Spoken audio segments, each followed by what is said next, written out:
Hold up. Every day I wake up, wake your ass up. The Breakfast Club. Y'all finished or y'all done? We are the Breakfast Club. Let's get in some front page news. Now, let's start off with some quick sports. Now, I had some good news. My Giants didn't lose this weekend. Man, my Ravens did. Yo, did you see? Yo, my Ravens did. That's all. That's it. And my Giants had a bye. They were actually off this week, so we'll see you next You week. a clown, they didn't yo. win or lose. All right, now the Seahawks beat the Falcons 37-9. The Jaguars beat the Colts. The Bills beat the Bengals. Steelers beat the Ravens. Yeah, y'all got squashed 27-22. Broncos beat the Raiders. Packers beat the Bears. The Rams beat the Cardinals. Dolphins beat the Jets. The Saints beat the Buccaneers. The Vikings beat the Commanders. Texas beat the Chiefs. And then Monday Night Football, the Eagles take on the Chargers at 8:15. What's up, Mimi? We can't hear you, Mimi. We can't hear you, beautiful face. Take us off mute. Hey, can y'all hear me now? No, yes, we can. All right, there we go. Good morning, Jess. MB, how y'all doing this morning? Good morning. Good morning. All right, so we start this morning with healthcare. It's back in the spotlight and a deadline that could hit millions of families in just about 3 weeks. So at the center of the fight are those enhanced Affordable Care Act subsidies that have been keeping monthly premiums lower. They are set to expire December 31st. Now, if Congress does not act, health insurance costs could rise on January 1st.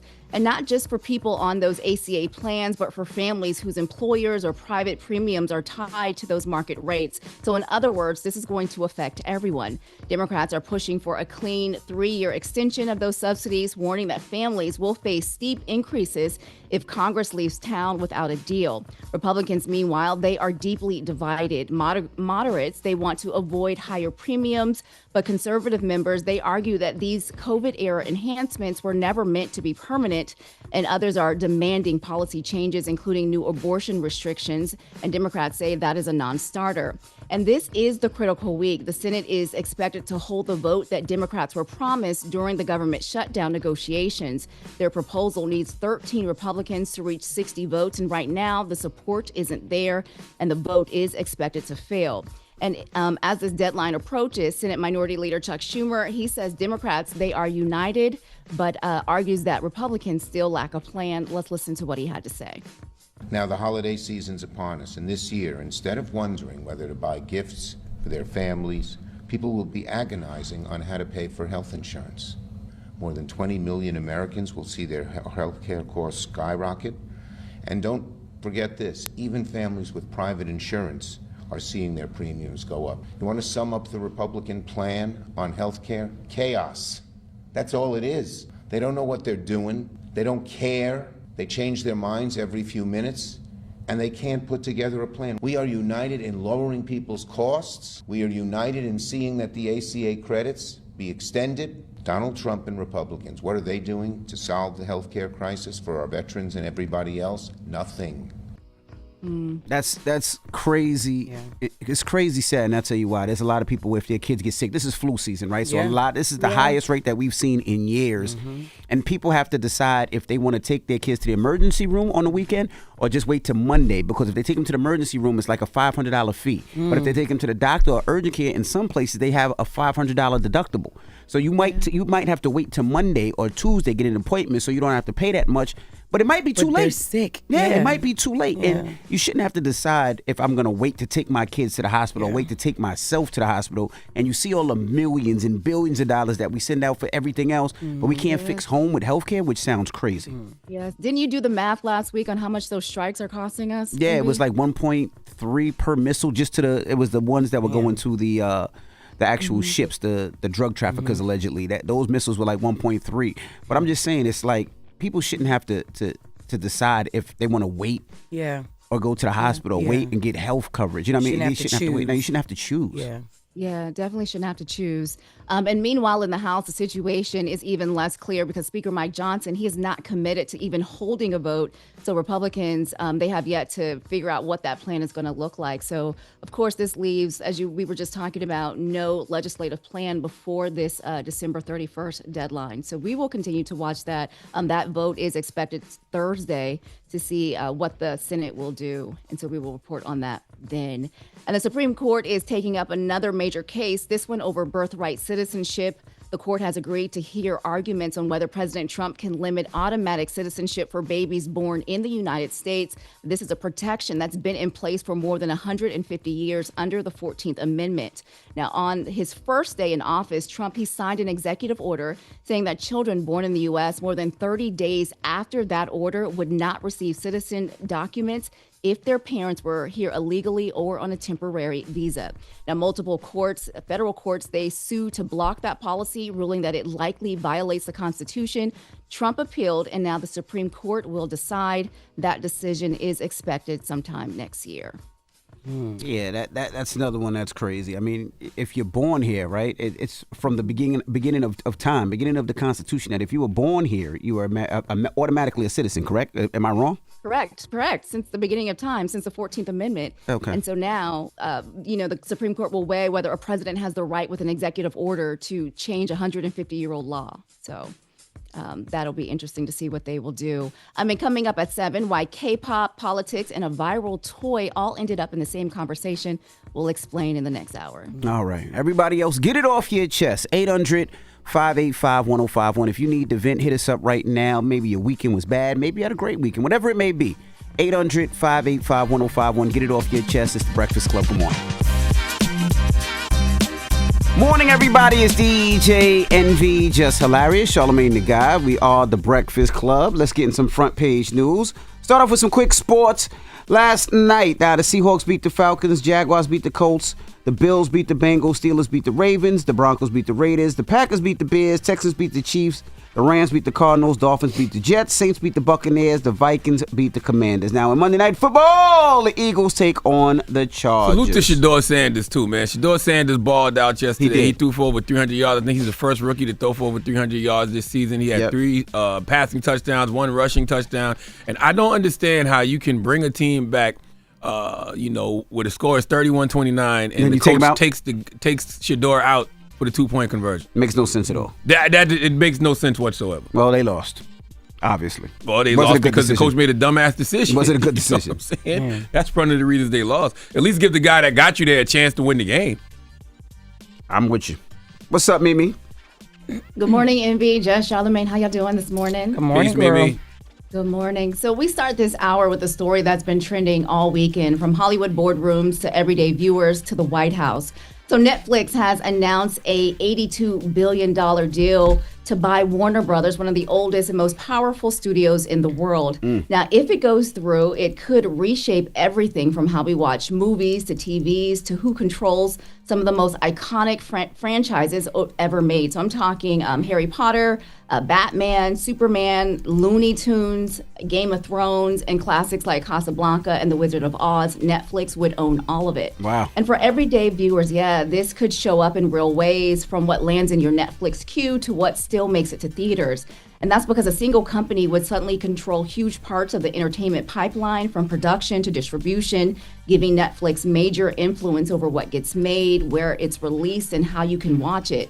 Now, critics say that much power under one company would mean fewer choices and higher prices for consumers.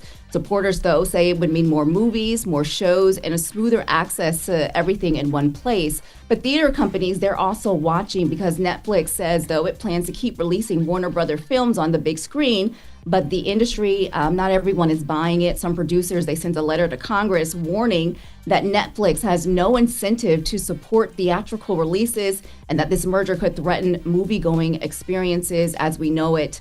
Workers in Hollywood, they're also worried. SAG-AFTRA, they put out a statement too, and they said that they're reviewing the deal, warning that this consolidation on this scale, it could shrink jobs, production, and opportunities for actors and for the crew. And then there's politics. President Trump, he's also weighing in. He's saying the deal could be a problem.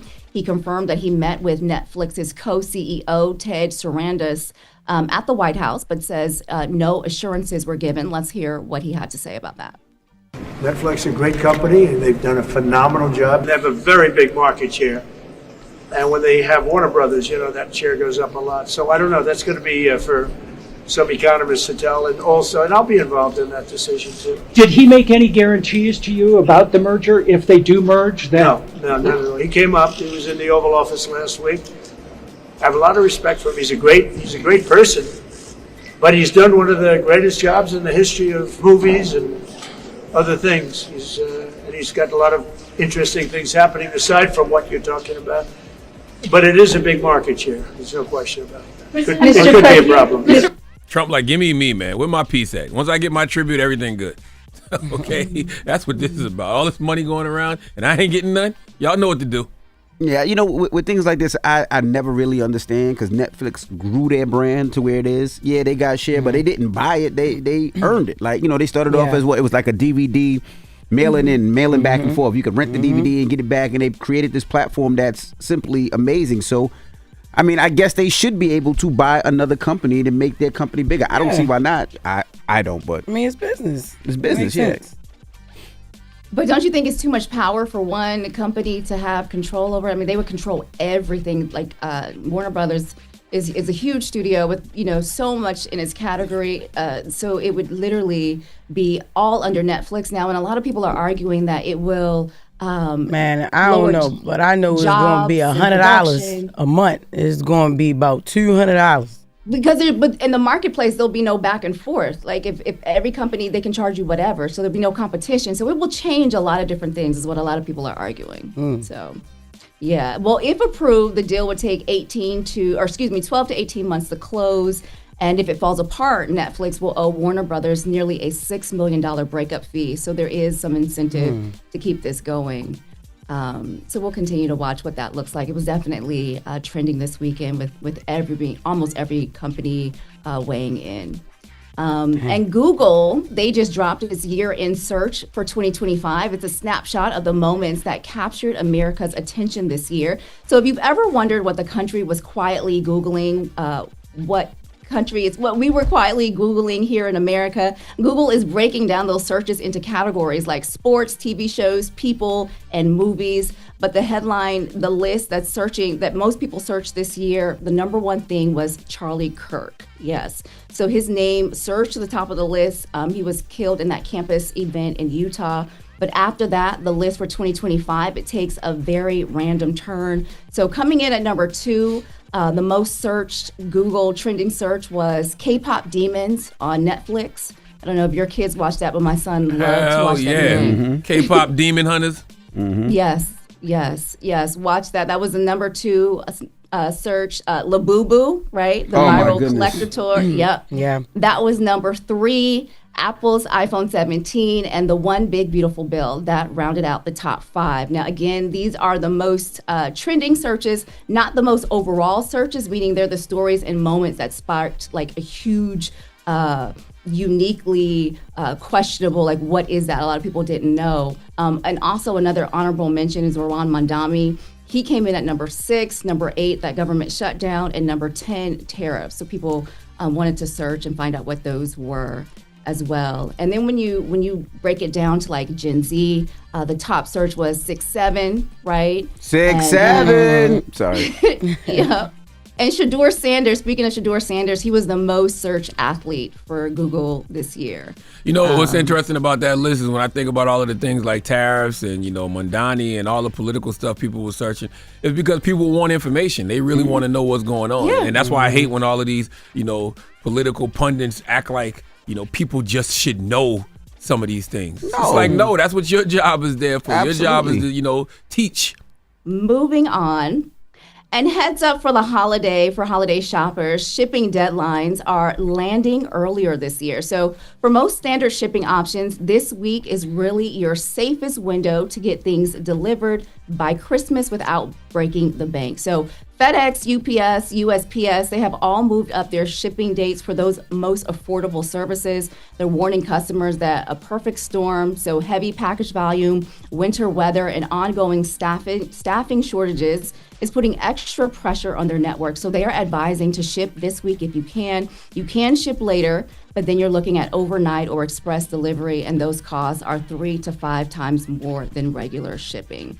So they're saying get those Christmas packages in the mail this week if you can for that affordable shipping, because things will get a little more expensive starting next week. All right. Yes. All right, y'all. Well, that is your front page news. I'm Mimi Brown. Follow me at Mimi Brown TV. For more stories, follow the Black Information Network. Download the free iHeartRadio app or visit BINnews.com. Thank you, Mimi. Thank you, Mimi. Hold up. Every day I wake up. Wake your ass up. The Breakfast Club. Y'all finished or y'all done?